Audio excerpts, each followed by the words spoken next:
Hello and welcome to another very special episode of the Sales Ops Demystified Podcast. Now, today we're joined by Brad Gehrig, who is currently leading commercial operations at Sword Health.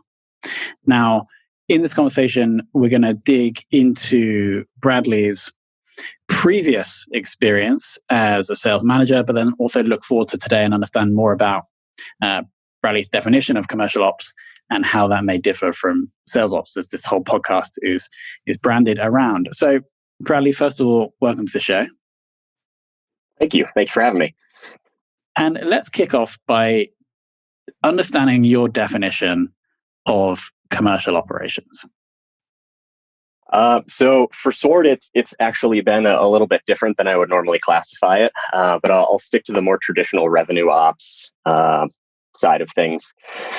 So I really see it as the combination of sales ops and marketing ops, where you're essentially planning out your entire buyer's journey from the first touch through signing a contract, and basically producing an entire revenue cycle, and how sales and marketing plays a role in that throughout the entire thing. So for me, it's more about being able to plan, measure, and execute the right sales and marketing strategies to really have the ideal buyer's journey, give us the best win rate we can have, and really qualify as many opportunities as possible. That makes total sense. And it also makes sense based on my research of you, because I see that you have experience in sales management, but also, I think in a previous role, marketing.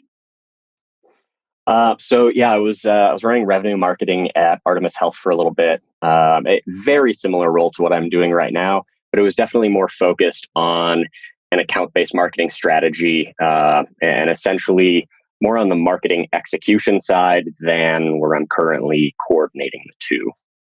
Yeah, exactly. So here you aren't necessarily executing the marketing strategy, you're helping it operate or coordinating. Exactly. Yep. Okay, makes total sense. Awesome. So this was Artemis Health. I also read on your LinkedIn profile, and this is kind of not really within the remit of the show, but I thought it was interesting anyway, how it seems like you have your personal mission aligns with the mission of the sort of Sword Health of the business.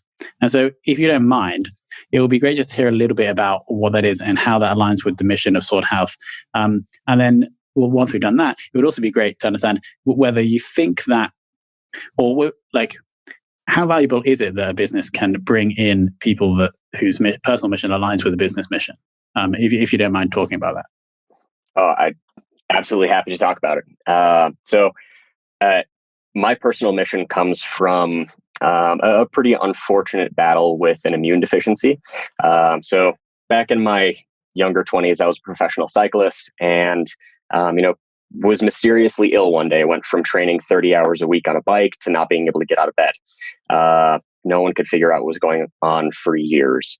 And beyond the cost and the fatigue and everything else that goes along with that, when you can't figure out what's wrong with you, you feel so helpless and so alone, no matter who's around you. And that's a feeling that I will never, ever forget. And that feeling changed my life. It is essentially my mission to help as many people not have to feel that way. So whether it's Sword Health, Artemis Health, I will really only work for a company where I feel that my personal mission is being executed, because that purpose really, that's what drives us the most. Money is one thing, titles are one thing, but being able to fulfill your personal mission day to day, not only are you going to work harder than everyone else around you, you just feel so much more fulfilled. So, whether it's who I work for or what I choose to do or the people that I hire, that is the most important aspect to me, is that they have some sort of connection to what we're doing, so that as a business development rep or account development manager, SDR, you're going to get hung up on, told no all the time. So what is the thing that you fall back on to make that next call? Is it your own personal fortitude, or do you have a greater meaning to it? Is every single phone call that you make not to set a meeting or get an opportunity started, but to help 30,000 people. When you can reframe your position and your role at a company to align that way, I don't see any better way to find success. Well, first of all, thank you for sharing. This leads really nicely onto my next question, which is a particularly successful part of your performance in previous role at Artemis Health. Now, I read there was a significant boost in conversion rate as you were managing, I think it was 8 enterprise reps. I'd love if you could share a little bit more about that, and also how you managed to bring about this improvement in performance. Absolutely. So this is sort of where I started to approach revenue operations. I was actually just fresh out of an account development manager role. I was an individual contributor and then started running the team that I was on. Essentially, one of the first steps that I took was to look at all of our outbound sequences, all of our marketing nurture, and really worked to understand not only what content was most effective, but what should the ideal content journey look like? What do we want to present when? How do we get somebody to our site to download a resource?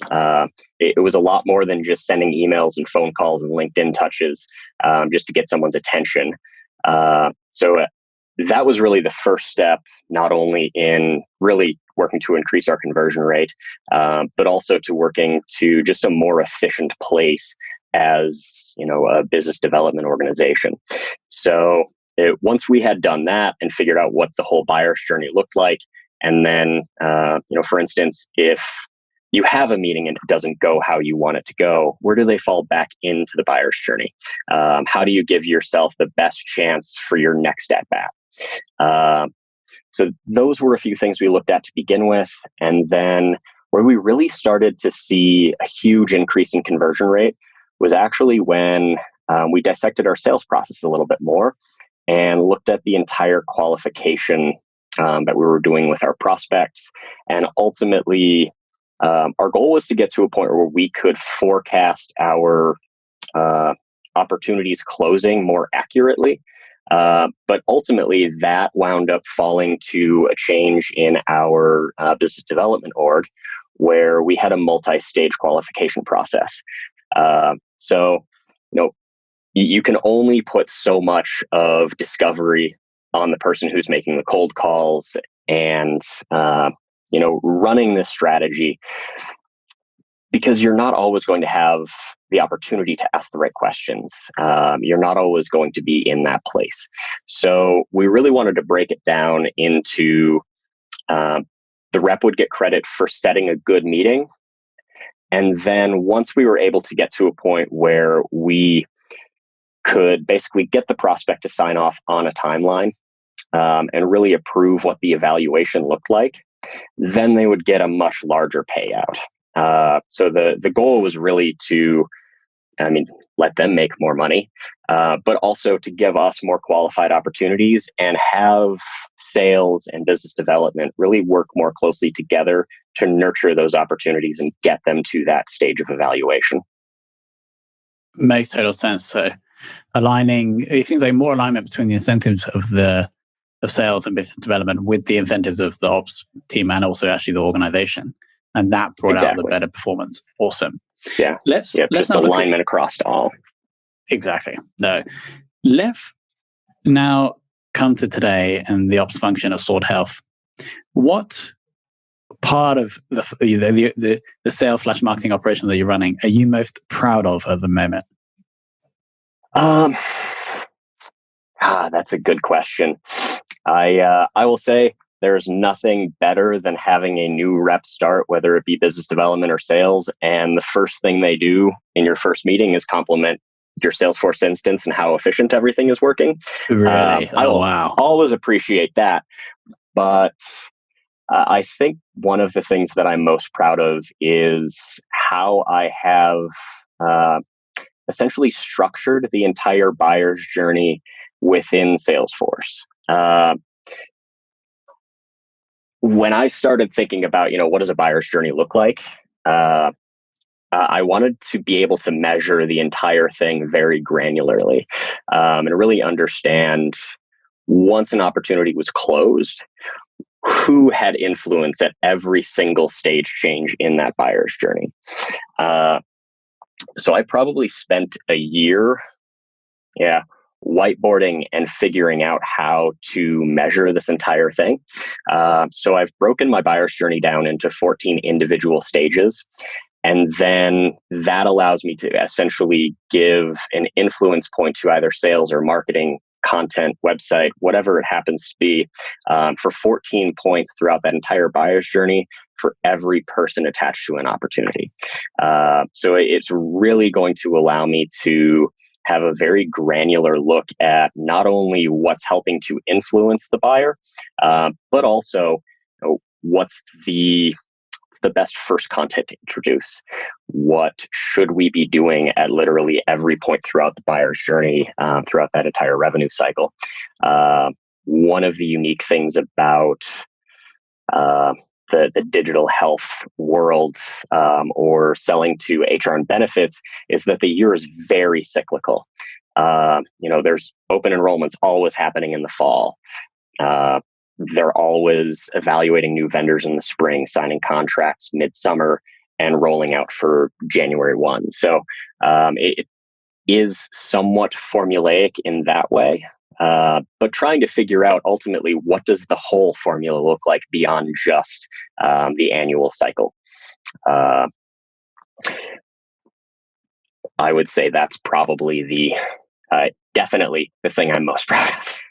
Makes sense. I mean, a year to map out the process, that, like, the amount of detail that you've probably gone into, or the amount of tests that you've been to, is probably quite astounding. And it's probably something that, would you recommend that every sales or commercial ops person should attempt to do that exercise, whether it takes a year or less?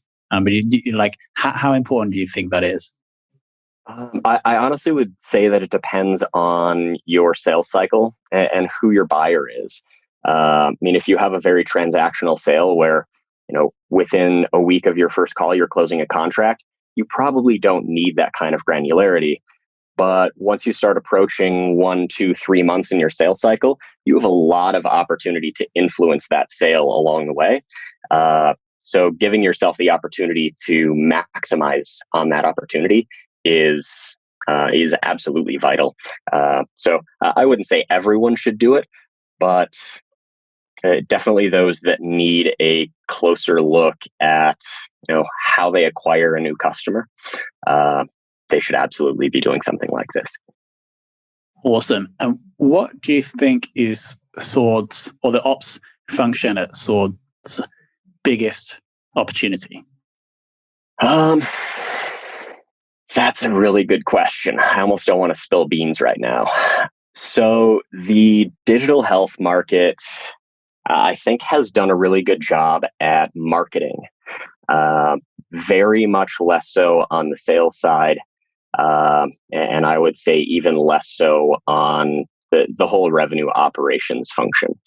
So really understanding, where could my revenue be coming from a year from now? What strategy do I put in place to maximize my possibility of closing that revenue? And when could I do it? So there are a couple of databases that the government has for healthcare plans, benefits. Really, if you offer a benefit to your employees, you have to have this government filing. So I've been working on a way to essentially marry that with my Salesforce instance and all of our accounts in Salesforce, so that we can better understand, exactly how many employees that a company would have that's benefits eligible, things of that nature. So for me, obviously, the revenue side of it is great to analyze, but it also goes back to my personal mission, where I want to help my team capitalize on the largest group so that we can help as many people as possible. It's really easy to look at all of this from a selfish business perspective, and we just want to make money. But like I said, for me, it's so much more than that, where we get to help people every time we sign a contract. it's a really cool thing to not only, get to help a couple people here and there, help individual patients, but know that you're influencing thousands of lives all the time.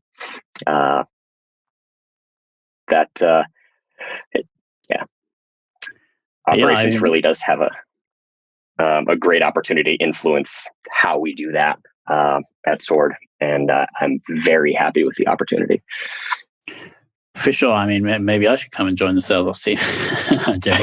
But in all seriousness, Brad, you are very inspirational when you talk about this. And so, if there are people looking for sales ops roles, if there are any available, we will link them below for Sword. But of course, you need the passion if you are going to go and work with Brad.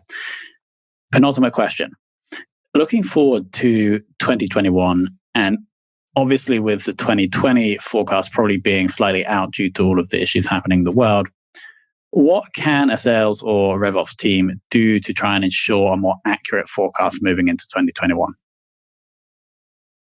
That's a great question. I think the biggest challenge with forecasting for 2021 is understanding what happened in 2020. I think our instance is especially unique because we were just starting to build pipeline when COVID hit. So we were really ramping up very quickly, and then all of a sudden things went flat for a little bit.